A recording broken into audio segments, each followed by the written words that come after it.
રાજ્ય સરકારના શ્રમ અને રોજગાર વિભાગ દ્વારા આયોજિત 15,000 શ્રમિકો માટે શ્રમિક બસેરાનું ખાતમુહૂર્ત અને પોર્ટલના શુભારંભ પ્રસંગે આપણી સૌની સાથે મંચ ઉપર ઉપસ્થિત મારા સાથી મંત્રી શ્રી બળવંતસિંહ રાજપૂત, શહેરના અધ્યક્ષ અને મારા સાથી ધારાસભ્ય શ્રી અમિતભાઈ, ધારાસભ્ય શ્રી જીતુભાઈ પટેલ, શ્રી અમિતભાઈ ઠાકર, શ્રીમતી દર્શનાબેન વાઘેલા, શ્રી અમોલભાઈ ભટ્ટ, શ્રી હસમુખભાઈ પટેલ, શ્રી દિનેશભાઈ કુશવા, શ્રી કૌશિકભાઈ જૈન, સ્ટેન્ડિંગ ચેરમેન શ્રી દેવાંગભાઈ દાણી, પક્ષના નેતા શ્રી ગૌરાંગભાઈ પ્રજાપતિ દંડક, શ્રીમતી શીતલબેન ડાગા, અધિક મુખ્ય સચિવ શ્રી અંજુબેન શર્મા, શ્રમ આયુક્ત શ્રી અનુપમ આનંદ, કલેક્ટર શ્રી તથા ઉપસ્થિત અધિકારીગણ, ચૂંટાયેલા જનપ્રતિનિધિ,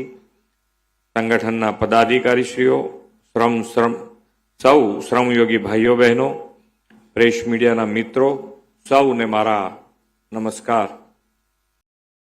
લાઈન અહીંયા ગોઠવાઈ ગઈ છે, મેં કહું પાછળમાં છે. વિશ્વ નેતા અને સર્વાધિક લોકપ્રિય નેતા આદરણીય વડાપ્રધાન શ્રી નરેન્દ્રભાઈ મોદી હંમેશા ગરીબ કલ્યાણ અને સેવા સુશાસનને પ્રાથમિકતા આપી છે. મોદી સરકારની દરેક યોજના કેન્દ્રમાં સામાન્ય માનવી, ગરીબ વર્ગનો જ ખ્યાલ રાખવામાં આવે છે. આવા કરોડો સામાન્ય પરિવાર, શ્રમિકો, મજદૂરોના આશીર્વાદથી આદરણીય નરેન્દ્રભાઈ સતત ત્રીજી વાર વડાપ્રધાન તરીકે દેશની સેવાની તક એમને મળી છે. દેશના વિકાસ માટે, પ્રગતિ માટે પરિશ્રમનો પરસેવો પાડતા આપણા સમાજના એવા બાંધવો જેઓ સંગઠિત નહીં, છૂટાછવાયા વ્યવસાયોમાં રોકાયેલા છે અને છતાં દેશની પ્રગતિનો આધાર છે, એવા શ્રમિકોને કલ્યાણ યોજનાનો લાભ આપવો એ સરકારનું દાયિત્વ બને છે. આદરણીય વડાપ્રધાનશ્રીએ દેશના વિકાસમાં શ્રમિકોના યોગદાનનો મહિમા કરતા શ્રમેવ જયતે સૂત્ર આપીને શ્રમિકોના પરિશ્રમને પારસમણી કહ્યા છે.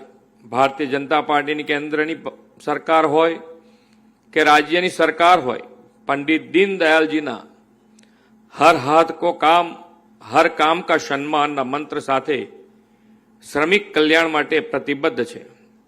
ગુજરાત દેશનું ગ્રોથ એન્જિન બન્યું છે, તેમાં બાંધકામ શ્રમિકોનો ફાળો પણ અમૂલ્ય છે.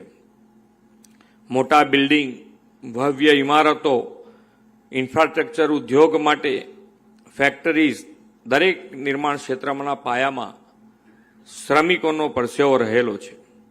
અને સંગઠનનું સૂત્ર છે પથ અંત્યોદય, પ્રાણ અંત્યોદય અને લક્ષ્ય અંત્યોદય.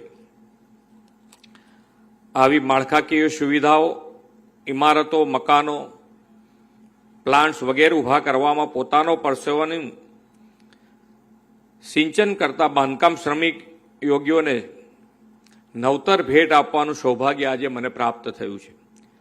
આ એવા શ્રમયોગીઓ છે કે જે મોટી ઇમારતો ઊભી કરે છે પણ પોતે આશ્રયસ્થાન વિહોણા છે.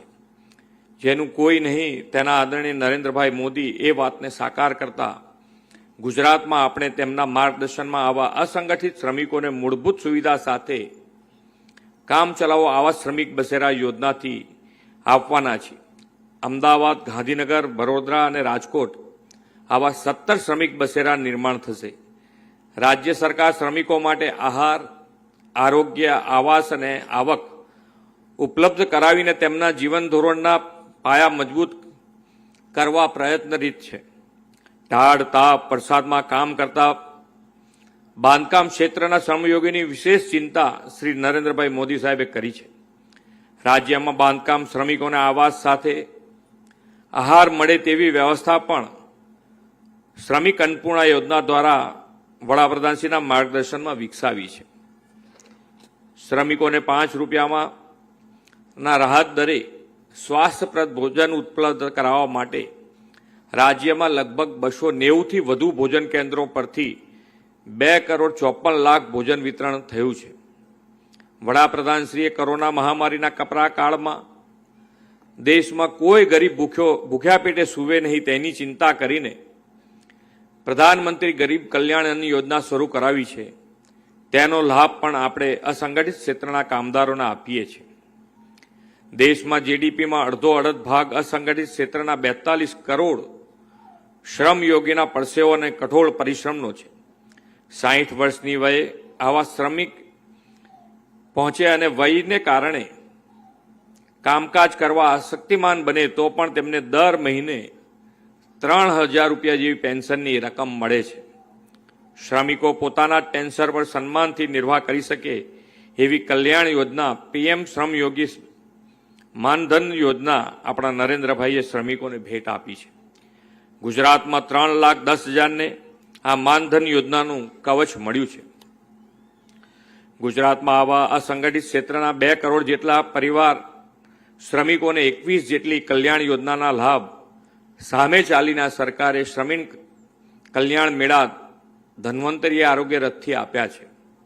બાંધકામ શ્રમિક કલ્યાણ બોર્ડ મારફતે પ્રસૂતિ સહાય યોજના, મુખ્યમંત્રી ભાગ્યલક્ષ્મી બોન્ડ યોજના, શિક્ષણ સહાય યોજના, હોસ્ટેલ સહાય યોજના, પ્રધાનમંત્રી જીવન જ્યોતિ વીમા યોજના વગેરે સહિતની યોજનાઓનો પણ અમલમાં મૂકી છે. આવાસ આહાર સાથે અસંગઠિત ક્ષેત્રના શ્રમિકોના આરોગ્યની પણ ચિંતા વડાપ્રધાનશ્રીએ કરી છે. બાંધકામ શ્રમિકો તથા તેના પરિવારજનો માટે આરોગ્ય સંભાળની સેવાઓના કેશલેસ લાભ માટે પ્રધાનમંત્રી જન આરોગ્યના અંતર્ગત જોગવાઈ કરવામાં આવી છે. વડાપ્રધાન શ્રી નરેન્દ્રભાઈ વિકસિત ભારતના નિર્માણનો સંકલ્પ 3.0 સરકારમાં સાકાર કરવા નિર્ધાર કર્યો છે. ગુજરાત તો તેમના દરેક સંકલ્પને પાર પાડવામાં અગ્રેસર રહેલું રાજ્ય છે. વિકસિત ભારત માટે વિકસિત ગુજરાતનું નિર્માણ આપ સૌના પરિશ્રમ અને પરસેવાના યોગદાન અને સરકાર સમાજના સહયોગથી કરીશું એવા વિશ્વાસ સાથે વિરમું છું. ભારત માતા કી જય. વંદે માતરમ. જય જય ગરવી ગુજરાત.